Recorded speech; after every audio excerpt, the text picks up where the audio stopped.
Innama yastajibul lazina yasma'un. Sesungguhnya orang-orang yang menyahut adalah mereka yang yasma'un, mereka yang dengar.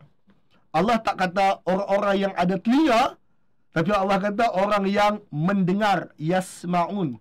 Orang-orang yang menyahut adalah orang-orang yang mendengar. Lihat bagaimana Allah bagi satu nilai tinggi kepada orang yang lend the ears. Dia berpeluang untuk dia mendengar. Sebab tuan-tuan, Al-Quran adalah wahyu yang didengari dulu. Quran bukan wahyu ataupun mukjizat yang dilihat dulu. Quran bukan sesuatu yang dilihat dulu. Quran adalah sesuatu yang didengari dahulu. Tapi bila tuan-tuan buka ruang untuk tuan-tuan mendengar, tuan-tuan baca semula dan dengar, cross-check semula dan dengar, buka kamus semula dan cross-check balik dan dengar, barulah tuan-tuan boleh sambung, connect the dots. Maka Allah meletakkan satu nilai tinggi kepada orang yang memilih untuk mendengar. Allah sebut, innama yastajibul lazina yasma'un. Sesungguhnya orang yang menyahut seruan wahyu, yang menyahut, yang menjawab seruan wahyu tanpa meminta mukjizat ni adalah orang-orang yang dia berpada dengan mendengar.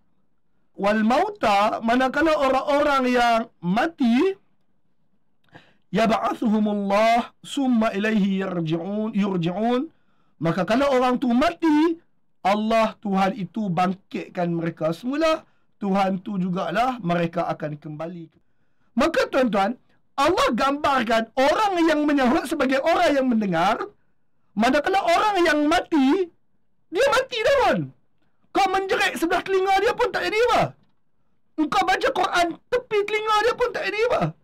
Maka Allah gambarkan orang yang menyahut suruhan Allah sebagai orang yang mendengar. Manakala telinga dia mati, mata dia mati, mulut dia mati. Kalau dia mati tu, tunggu Allah bangkitkan semula dan dia pergi jumpa Allah Ta'ala baliklah. Siapa-siapa yang dia masih berjalan atas muka bumi, tapi telinga dia mati tak dengar, mata dia mati tak lihat, mulut dia mati tak boleh bercakap, otak dia mati tak boleh berfungsi, yang ni tunggu dia bangkit semula daripada Allah Ta'ala, pergi jumpa Allah Ta'ala lah.